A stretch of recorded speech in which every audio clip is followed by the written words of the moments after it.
Luckiest person या भाग्यशाली व्यक्ति किस्मत के बुलंद सितारों के साथ पैदा होते हैं। हम अपने जीवन में कुछ छोटी बड़ी बातों के कारण अपने आप को भाग्यशाली समझने लगते हैं। हर समय आपका भाग्य साथ नहीं देता, लेकिन कुछ लोगों के साथ ऐसा नहीं होता। इसे किस्मत कहें या कुछ और, ये लोग कितनी भी बड़ी मुसीबत, यहाँ तक कि मौत को भी मात दे देते हैं। इस वीडियो में हम दुनिया के ऐसे ही भाग्यशाली व्यक्तियों के बारे में बात करेंगे, जिसे जानकर आपकी किस्मत की परिभाषा पूरी तरह बदल जाएगी। इसमें से कुछ कहानियां इतनी अविश्वसनीय हैं कि शायद आपको उन पर विश्वास ही ना हो। तो चलिए दोस्तों, आज का वीडियो शुरू करते हैं।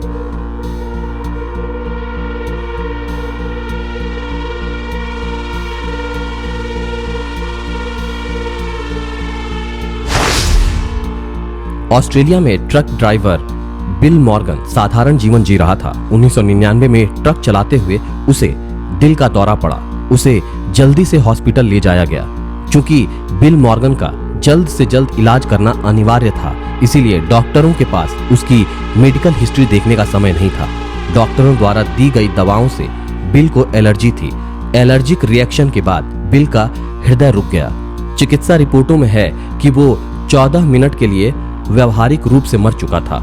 अगर किसी व्यक्ति का दिल 14 मिनट तक शरीर के बाकी हिस्सों में रक्त पंप नहीं करता तो इसके गंभीर परिणाम हो सकते हैं। बिल मॉर्गन के साथ ऐसा नहीं हुआ। उसका दिल फिर से खून पंप करने लगा, लेकिन मॉर्गन कोमा में चला गया। जब डॉक्टरों ने कोई सुधार नहीं देखा तो उन्होंने बिल के परिवार को जीवन रक्षक उपकरण हटाने की सलाह दी। इसके बाद एक चमत्कार हुआ और भाग्यशाली बिल 12 दिन बाद कोमा से जाग गया। ऐसा 10 लाख या उससे अधिक लोगों में से किसी एक के साथ ही होता है। मॉर्गन ने एक स्क्रैच ऑफर लोटो टिकट खरीदा और लगभग $17,000 की एक कार जीती। पत्रकारों ने सोचा इसके बारे में जानना जनता के लिए दिलचस्प होगा। इसके इंटरव्यू का वीडियो बनाते समय पत्रकार का विचार था कि बिल के कार जीतने के दृश्य को फिर से दोहराए। वे लोग फिर से उस दुकान में गए और उसने एक और स्क्रैच ऑफर टिकट खरीदा। बिल ने टिकट स्क्रैच किया और देखा कि उसने $2,50,000 अमेरिकी डॉलर जीत लिया है। उसे अपनी आंखों पर विश्वास नहीं हुआ और उसने यहाँ तक कह दिया कि उसे एक और दिल का दौरा पड़ सकता है।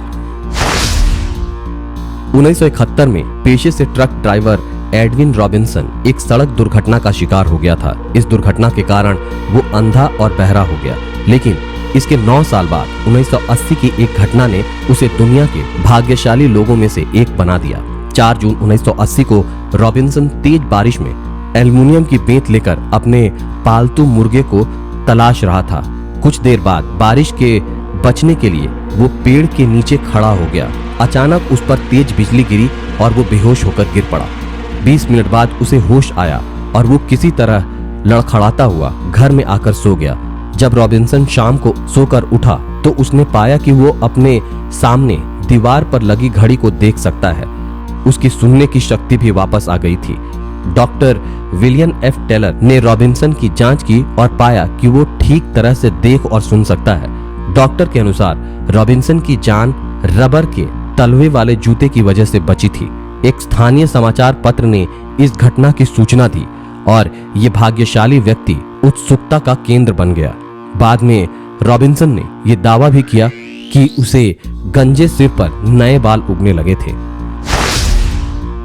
लॉटरी जितना अविश्वसनीय होता है, लेकिन अमेरिका की भाग्यशाली महिला जॉन आर ग्रिंथर ने यह काम 4 बार किया। जी हाँ, 4 बार। अविश्वसनीय है ना? जॉन ग्रिंथर स्टैनफोर्ड यूनिवर्सिटी से स्टैटिस्टिक्स में PhD हैं और वो गणित की पूर्व प्रोफेसर थीं। ग्रिंथर ने कुल मिलाकर लगभग $21 मिलियन जीते हैं। कुछ लोगों को संदेह है कि जॉन ग्रिंथर ने एल्गोरिथम का पता लगा लिया होगा कि जीतने वाले टिकट कहां होंगे, लेकिन उसके गृहनगर टेक्सास के लोग सोचते हैं कि इस भाग्यशाली महिला पर ईश्वर की कृपा है। सबसे पहले उसने 1993 में $5.4 मिलियन जीते। लगभग एक दशक बाद 2006 में 2 मिलियन जीते। फिर 2 साल बाद 2008 में 3 मिलियन और अंत में 2010 में 10 मिलियन का जैकपॉट। उसके सभी जीतने वाले टिकट टेक्सास में खरीदे थे। उनमें से 2 को टेक्सास के एक ही स्टोर से खरीदा था। ये वर्तमान में लॉस वेगास, नेवाडा में रहती हैं और लोगों से मिलना कम पसंद करती हैं। 16 मार्च 1916 को जन्मे सुतोमू यामागुची एक ऐसे भाग्यशाली व्यक्ति हैं जो द्वितीय विश्व युद्ध के दौरान हिरोशिमा और नागासाकी परमाणु बम विस्फोट से बचे थे। वो 1930 के दशक में उन्होंने मित्सुबिशी हेवी इंडस्ट्रीज में तेल टैंकरों को डिजाइन करने वाले ड्राफ्ट्समैन के रूप में काम करना शुरू किया। नागासाकी के रहने वाले यामागुची मित्सुबिशी हेवी इंडस्ट्रीज में काम से हिरोशिमा आए हुए थे। 6 अगस्त 1945 को सुबह 8:15 पर हिरोशिमा पर परमाणु बम गिराया गया। अपने घावों के बावजूद वो अगले दिन नागासाकी वापस लौट आए और 9 अगस्त को दूसरे परमाणु बम के दिन काम पर भी आ गए। उसी दिन नागासाकी में दूसरा परमाणु गिराया गया।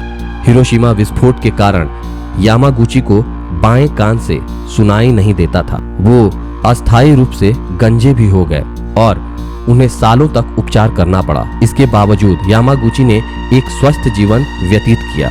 अपने जीवन के अंत में वे मोतियाबिंद और ल्यूकेमिया सहित विकिरण संबंधी बीमारियों से पीड़ित होने लगे। नागासाकी में 4 जनवरी 2010 को इस भाग्यशाली व्यक्ति का निधन 93 वर्ष की आयु में हो गया।